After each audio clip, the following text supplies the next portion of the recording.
this meeting, first and foremost, was to give people the opportunity to speak, to share, and to see where we can find common purpose, and to see where we can build trust, not only among the board and territorial boards and Cricket West Indies, among the former players, current players, among those in the business community, among the fans, and indeed among the relationships at a business level that Cricket West Indies has developed over the years, and the opportunity for future relationships.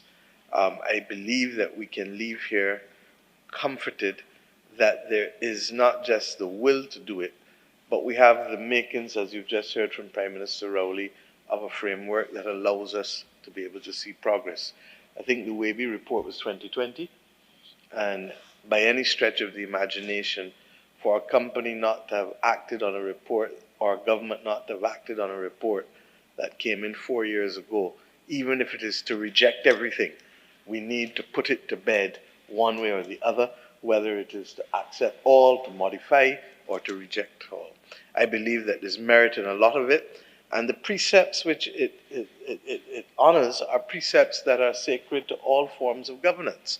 And we therefore should not find ourselves trapped in a 20th century model at a time when the whole structure of the game and the competing forces have changed from traditional test cricket to being able to manage all of the other aspects of the game, particularly T20 and its shortened format to meet the needs of the broadcasting entities. As I said earlier, for me, yes, it is great that this is about cricket, but fundamentally this is about national and regional development. This is about the development of our people at the very time when our youngsters are being threatened with all other kinds of distractions, some wholesome, some not wholesome. And we therefore need to put the structures and the investment in place as a matter of urgency. I don't believe that you can cross a chasm in small steps. And therefore, it means that we need to have that sense of urgency. Why?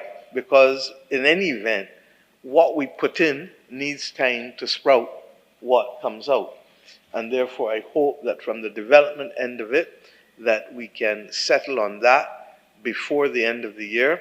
I believe that, as you said, the recommendations will come to heads, but I do feel that Cricket West Indies and the territorial boards can start the conversation so that by the time we reach heads, there is clarity as to what they are united upon and what they're still divided upon with respect to the governance aspects. Prime Minister Rowley, you made the point of the importance of governments have very limited roles in these matters. We have the power of legislation, we have the power of development support for infrastructure and programs, and we have the capacity to be able to mentor, but also to be able to facilitate and bring people together, particularly where there are difficulties and obstacles. And we commit to continuing to do that.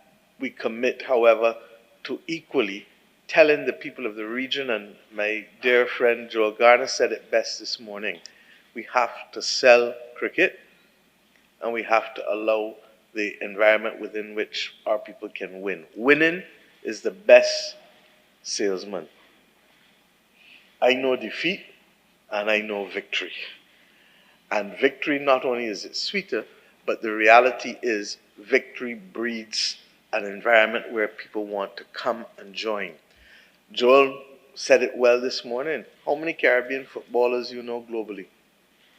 How many Caribbean basketballers you know globally? How many Caribbean lawn tennis people you know globally?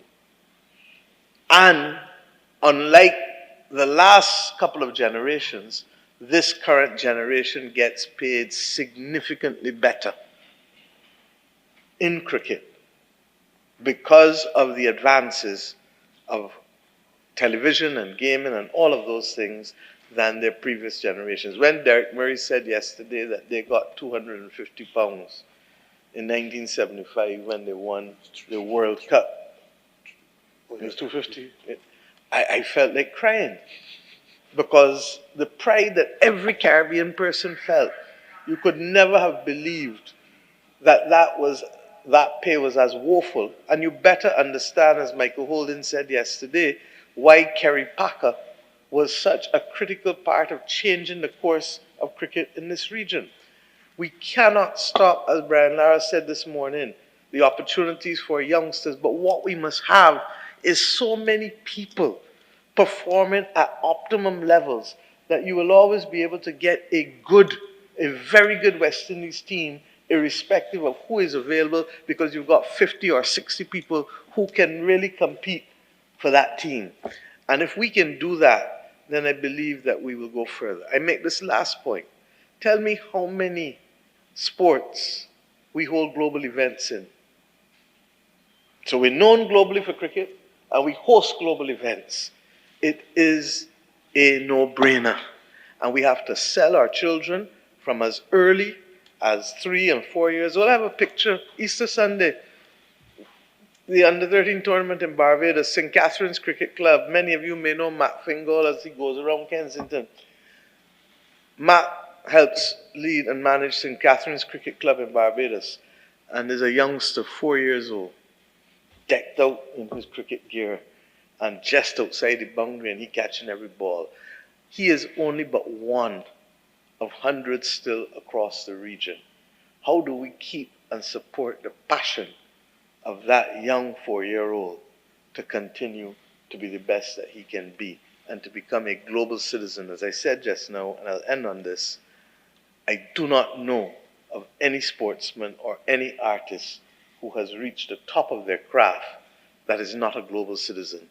They are allowed to travel almost everywhere, and people don't humbug them with the thing of work permits. They facilitate them. Even if they have to get a work permit, it is done for them. So we in this region are one of the smallest regions in the world, but we know global excellence. And it is for us now to ensure that, having known it, that we can regain it and sustain it. And that is why we are here today, and we've spent a day and a half of our lives away from other business in order to be able to put the foundation in place